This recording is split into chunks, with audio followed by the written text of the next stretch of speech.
Okay. Okay. Good morning, everyone. Okay, so let's continue. So we did the first pasuk that the Haggadah brings to expound on the story of Mitzrayim, which is the Yetzirah of Klal Yisrael as a nation. That's what the first pasuk is about. That's what we did yesterday. So now the Haggadah goes into the shibud, into the subjugation of Mitzrayim, right? The shiabud.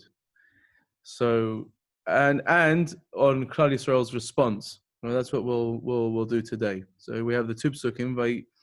Vayareu atanu hamitzrim v'ya'anunu v'yitanu aleinu avodah kasha. So that's the pasuk about the shibud. V'nitzak el Adonai Eloheinu Elohei avotenu v'yishma Adonai kolenu v'yaret onyenu v'et amalenu v'et lachatzenu. And that's the pasuk of Klal Yisrael's response, which is tefillah, which we'll speak about. So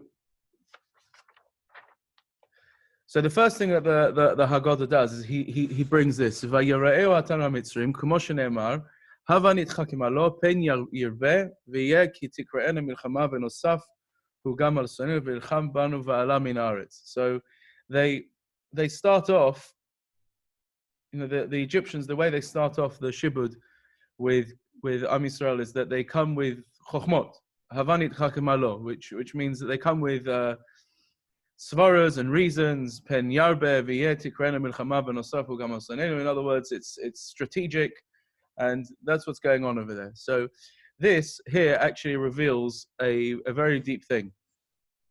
The Mefarshim discuss this. The Rishonim really touch on it. What's pshat that the Mitzrim got nenash for what they did? Why were the Mitzrim punished for making Klal Yisrael suffer? We saw in the Bris Ben Ibsarim, Yadoa Teida ki ge yeh zarecha beretz lo lahem v'yanunu. That's not v'yanunu, exactly. In other words, there was a gzeira, even before these people were born, that there was going to be an inui on Klal Yisrael. So why do they get an onesh? So the Rishonim talk about this, and they talk about this. They get into the depths of the sugya of Bechira, and it's a big sugya, and I'm not going to get into that now. That's not the nakuda that I want to focus on here. But there's a very choshev thing to understand from this, which is like this. At the end of the day, they didn't have kavanah to do the Ratzon Hashem. That's not what they were having kavanah from. Right? And however you learn up the sugya mitzad bechira and all that sort of stuff, the sada shava between all of the answers to this is that the Mitzrim didn't have kavanah to do the Ratzon HaBoreh.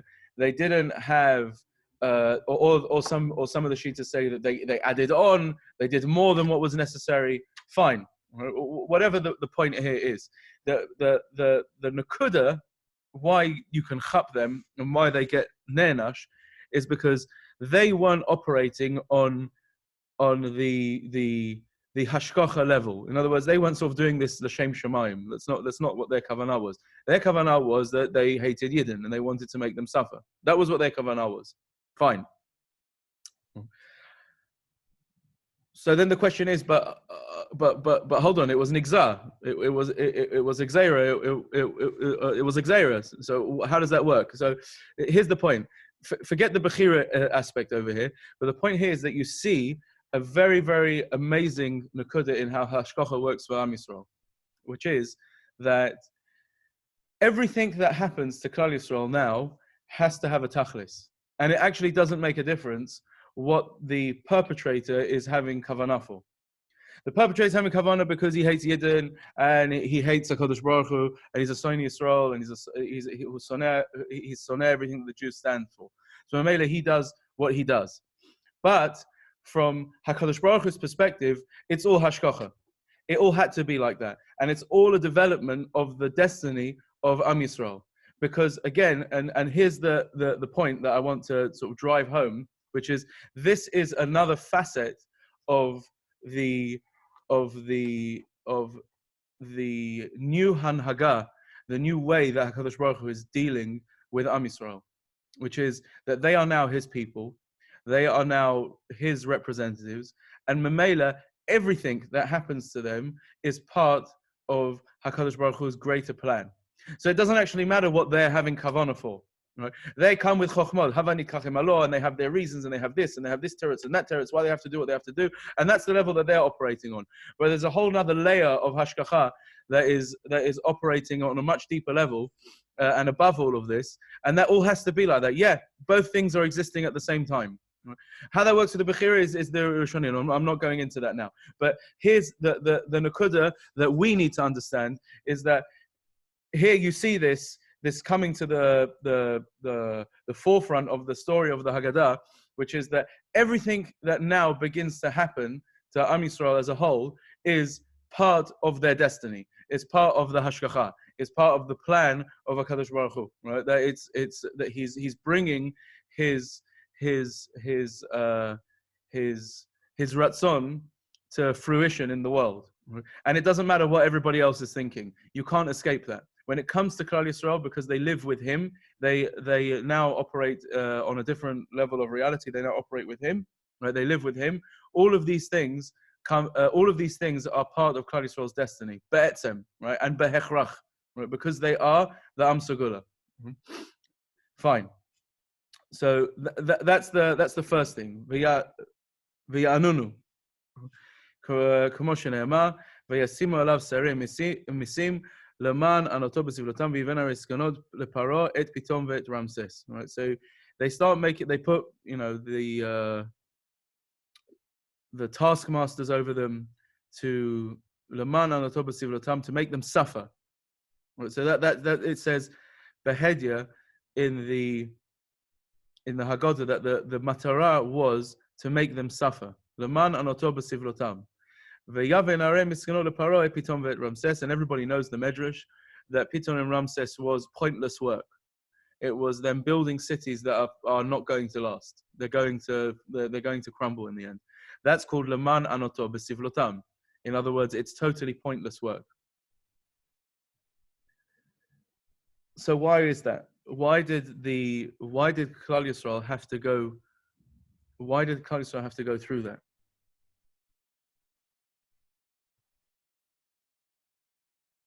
So we'll explain that in a minute. I just want to read the next piece as well, because the next piece of the Haggadah is also, it's the same Nakuda that's being driven home to us over here, but it's just another facet of it. It's another pun of the same thing. V'yitanu aleinu avodah kasha, and they gave to us avodah kasha, kamo shene'emar, v'yavidu Mitzrayim et bnei Yisrael b'farech, which they gave them farech, like back-breaking labor. That's how they translate it. But Chazal say that what it means is that they gave them work that wasn't matim to their koichas nefesh. In other words, they made men do women's work. They made women do men's work. If a guy was strong, they made him do, I don't know, fine motor skills type of work, like paint work and all this sort of stuff. I don't know, whatever they made him do, right? And if he was strong, and if he was weak, he made him, carry the boulders. Everything was not matim to the kochat nefesh of the person. Right? That was what was going on over there. Again, and you see that this is the same flavor as that's being expressed in the previous shlav, which is the whole point of the shibud, and this was the kavanah of the Mitzrim, was leman anoto besivlotam, to make them suffer, to break down Klal Yisrael. That was the kavanah here. Right? There was no tachlis to it. There was no tachlis to it be'etzem. Right? There was no goal that they wanted from Klal Yisrael. Ella, to break them. That was what they wanted. So what's pshat in that? So here's the point. Based on what we just said before, Havanit Chakim Alo. So this was their kavanah. Their kavanah was to break Klal Yisrael, but that's operating on their level. That's what their kavanah is. But there's a whole level of hashgacha, which is the other side, which is HaKadosh Baruch Hu's side, which is Klal Yisrael had to go through that. They had to go through such a thing. Right? So, we know this. There's all of the Gedolei Olam say this, that it was a training on how to be an Eved, because that's what you had to become Avdei Hashem. So they went from Avdei Parah to Avdei Hashem. Gedolei Olam say such a thing. So I want to, that's for sure MS. But let's, I want to sort of maybe add a level to that based on what we've been saying, which is like this, that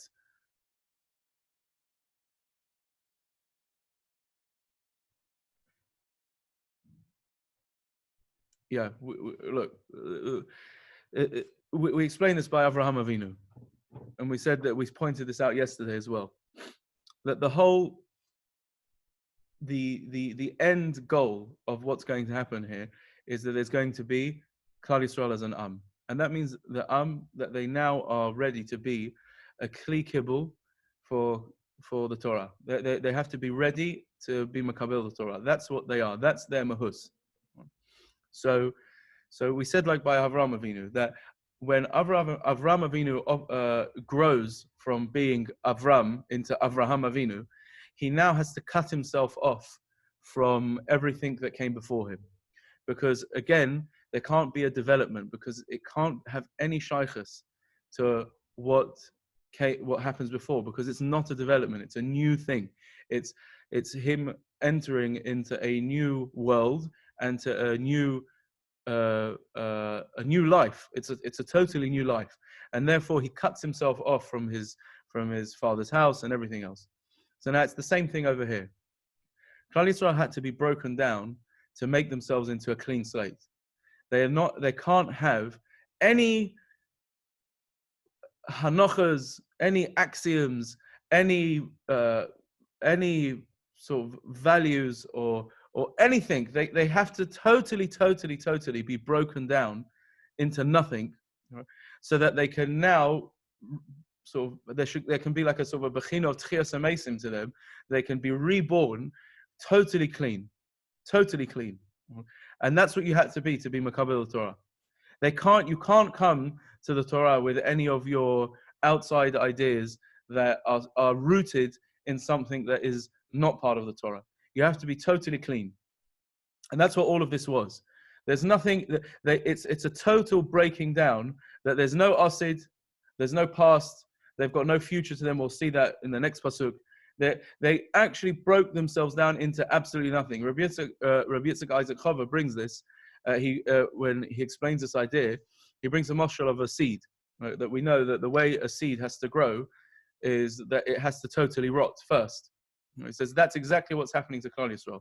That, in other words, the seed Ba'etzim has no, the tree doesn't look anything like the seed. It's a totally new thing. It's a totally new bria. So for that process to happen, you have to totally destroy the seed first. Right? That's exactly what's happening with Am Yisrael. They're totally broken down into nothing. That there's absolutely nothing left of them. They have no connection to their past. They have no connection to the Osid. There's absolutely nothing left of them except themselves, their mahus, which we'll talk about. That's the nitzak. Right? There's nothing left of them. Then they're ready to be built, totally clean, with nothing, and they can be molded into the Am of HaKadosh Baruch Hu, the Am Segula. Right? That's what's happening over here. So you see this interplay. What's happening here is that the Mitzrim are having their kavanah, and that's why they're going to get onish. And it's just anti-Semitism, and it's just sinat Hashem and sinas Am Yisrael. That's all it is. That's the only thing that they're operating on, just like all the other anti-Semites that come after them. But it all has a tachlis. From a Kadosh Baruch Hu's perspective, there's a whole other thing happening here, right? And both things can coexist together, because that is how Klal Yisrael operate now, because they live with HaKadosh Baruch Hu. That's what's going on. So, who gave the example of the seed? Which rabbi was it? Yitzchak Isaac Chava. He brings this example in his Haggadah. Yitzchak Isaac Chava. Chaver. Yeah. Chaver. Yeah. Right. Chaver. So fine. That's what's happening here. So now then when Klal Yisrael are broken down to absolutely nothing, so then they respond. They respond by v'nitzak, and that brings us now to the next pasuk. V'nitzak v'nitzak el Adonai Elohei Avotenu v'yishma Adonai et kolenu v'yar et onyenu v'et amalenu v'et lachatzenu. They screamed out to Hakadosh Baruch Hu. Which basically means that they davened. Tza'aka, right? Tza'aka is tefillah. That's what it is. It's also a certain bechina of tefillah that it comes from the ma'amakei hanefesh, because there's nothing left. It's a tza'aka, right? It's that there's nothing left of them except to turn to klapei mala. So it says, "V'nitzak Hashem Elokeinu k'mo shene'emar, v'hi bayamim rabim hahem, v'yamad melech Mitzrayim, v'yanchu b'nei Yisrael min ha'avodah, v'yizaku v'tal shavatam el ha'elohim min ha'avodah." Right. So they, so Chazal bring this. That what does it mean? V'yamas melech Mitzrayim. That he became Matzorah, and then he started shechting the kids and bathing in their blood, all these horrible things, right? But the point is that the shibud got to a point where they were totally broken. So were absolutely broken. V'yanchu, and they broke down and they sighed and they turned it to Hashem. Now, why is that relevant? And why dafka tefillah? So we know that tefillah is keneged korbanot. Tefillah is keneged korbanos. And that's called avodah. So why is tefillah keneged korbanos? Okay, so the concept here is that tefillah is a very specific type of avodah. It's an avodah where you turn yourself towards you. The movement of tefillah is you bringing yourself towards HaKadosh Baruch Hu. That's what you're doing. It's like a korban. Korban is milashon karev, right? It's just to come close. What you're doing when you're davening is that you're bringing yourself towards Hakadosh Baruch Hu. You're, all right. Perhaps we need to explain this a little bit. The ikka inyan in tefillah is that you make yourself like a korban. This is what the Nefesh HaChaim explains in Shah Beis. He spends the whole Shah Beis explaining this, how tefillah operates and why it's keneged korbanos. But in a nutshell, the idea is that the way that you approach God in tefillah is that we could say like this, that, like the Nefesh HaChaim explains, that the ultimate level in tefillah is that you're davening for tzar shechina. In other words, that you're davening for Him. You're davening for His needs. You're not davening for your own needs. And the point there is that your needs become His needs. That's what it means that you're like a korban. In other words, the way you daven is you don't daven by saying, give, please HaKadosh Baruch Hu, give me a nice house because I like to have a nice house. That's not a legitimate tefillah. That's not how a Jew davens. The way you daven is that it has to have a flavor of tzar shechina, which means that I daven because I understand that I'm here for you, and memela I need X because it's something that I need to help me do my avodas Hashem in the world. That's called davening for. That's sort of how we could maybe relate to what it means davening for tzar shechina. In other words, davening is like a korban. I understand that I'm here to serve.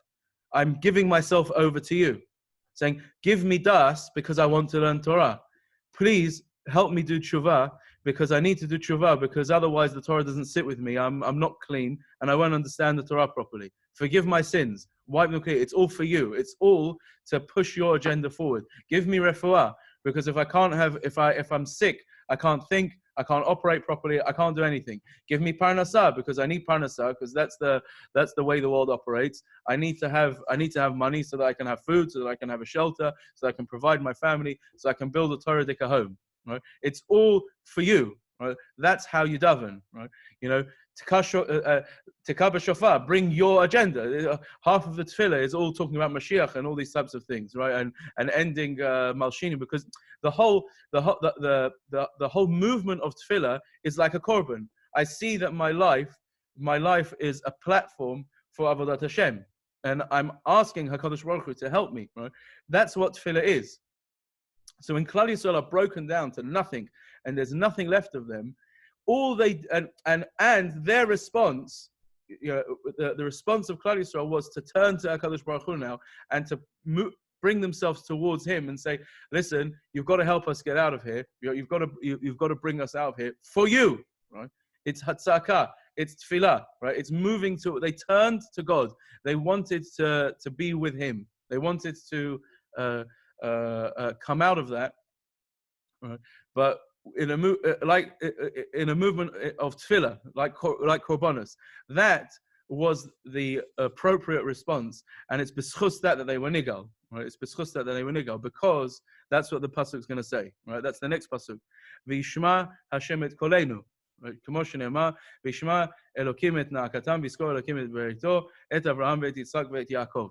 In other words, it reminded them when they did that, it was zoiche, it brings to the forefront like the bris, because they're acting in the ways of the Avos. Because these are the zera of the Avot. This is the whole point of Klal Yisrael, is that they should be a nation that is built in the tzura of the Avot. And when Kadosh Baruch Hu wiped them down till there was nothing left of them, they still davened. They turned to Him, and it's not for and that is the Avos, because the Avos were matakin tefillah. Each one of the Avos, they did Shachris Mincha Mariv, Tefillah Keneged Avos Tiknum, and Keneged Korbanos. It's the same thing. This is what the Avos were all about. The Avos were all about bringing God's agenda, being Avodim, right? Serving Him, coming close to Him, living in His world. And that's why it was Dafka Tefillah, Nitzak. They Dafka daven to them, and that's Vishma Shemet Kolenu. And that's also why it's Dafka Kol. Shma Shemet Kolenu. That's a Kol Yaakov. Kol is represents something which is it's something that represents your mahus. That's why it's a kol Yaakov. In other words, you can recognize someone from their voice without what they say, forgetting the words that they say. I think they have that nowadays. They do have that. They have voice recognition. No, they for sure have that. So voice recognition is that it's the kol. It's the voice. It's not what the person says, right? It's the voice, and that's something that is and it obviously, you know, kol by us is ruach, right? It represents kol. Vishmat kolenu, right? Is that he saw their kol, right? He saw their mahus, the most the deepest part of them, the deepest part of their expression of ruach, which was their mahus mamash, and it was avostik. It was like the avod. It was in the mold of the avod. In other words, He broke them down to nothing until they just got to their core, and they were like the avos. That was still alive by them, and it responded. They davened. They turned to God. They moved themselves towards Him. Right? That's what they did. V'yishma Hashem et kolenu. V'yaret onyenu. That's V'yar et onyenu v'zu prishut derech eretz k'mo shene'amar v'yar Elokim et bnei Yisrael v'yeda Elokim. So that's prishut derech eretz, which means that He saw their suffering, which Chazal Doresh, that it means that they separated man and wife. Et amalenu elu habanim. That's the banim k'mo shene'amar v'kol haben hayilud ya'or tashichu v'kol habat techayun. Right, that they killed the kids, right? They killed the kids. So that's amalenu. Ve'et lachatzenu ze'adchak, ze'adchak, which means that it was pressured. There was no hefsek. Ze'adchak. It just was one after the other. V'gam re'it et alachatz Hashem Mitzrayim lochatzim otam. So the Gra brings these three things together, and he says that these are sort of like the three things that make up the core of a person, which is his wife, right? His children, which are his wife and him, and his bias, his children is his future. And lachatzeinu means that ravchus sadas, in other words, that you have the ability to think, you have the ability to breathe. If you don't have all these three things, when you take that away from a person, he's got nothing. That's the Grop pins these three things together. So here's what happened. Right? Here's the story that is being told to us over here. That Klal Yisrael were broken down till they had no asid as well. They had no. They were porish from derech eretz. Their children Amalenu also. It's like it's the same. Amalenu elu abanim. It connects back to Pitom and Ramses. In other words, Amalenu is that, I think most of you are Bochrim, right? But B'ezras Hashem, when you get married and you have kids, you'll see that being pregnant is not a bit is quite a big deal. It's tough. It's not easy. It's the wives have a tough time in there, and they're our heroes, right? And it's just like work, amul, and the natural way that you do amul is that there's a tachlis to the amul. But here, you're born and the child is there and it gets thrown into the river. All of the amalenu, right? Everything is for nothing, right? It's a total breaking down of Klal Yisrael till they have nothing. They have no bias. They have no osid. They can't think. They've got nothing. They're broken down to everything, to their core mamash. And Klal Yisrael, because Baruch Hashem, Am Kadosh, because they were the zera of Avram, Yitzchak, and Yaakov, V'yishma Hashem Elokeinu v'nitzak. They turned to HaKadosh Baruch Hu in tefillah. They moved themselves towards HaKadosh Baruch Hu korban, and that was Zoiche, the Brit Avot, that made HaKadosh Baruch Hu remember the Brit Avot, and Memela, now in that schus, in that merit, and because Klal Yisrael were able to retain that, right? They were able to retain that, which is unbelievable. They now HaKadosh Baruch Hu can bring the next shlav, which is the Geula. In other words, he's now going to actually be Megala Behedya in an open way. He's going a Gilui Nisi, right? A Gilui Nes, the Hanhaga of Klal Yisrael, because now they've shown that they've done it. In other words, they've earned it. They've built themselves as a nation now. They can be mashpia on the world, and even through all of the shibud and all of the breaking down, to their core, to their kol, there's nothing left of them. They still retained their essential identity as Bnei Avram, Yitzchak, and Yaakov. They still retained the bris. They were mitzuyanim sham. Right? They did all of these things, and now in that schus now they're going to get nigal, and HaKadosh Baruch Hu is going to be megale to the world, to Klal Yisrael, and to the Mitzrayim, and to the whole world, the new Hanhaga. Right? So, and that's what we'll do that tomorrow. Okay. So Ad Kan.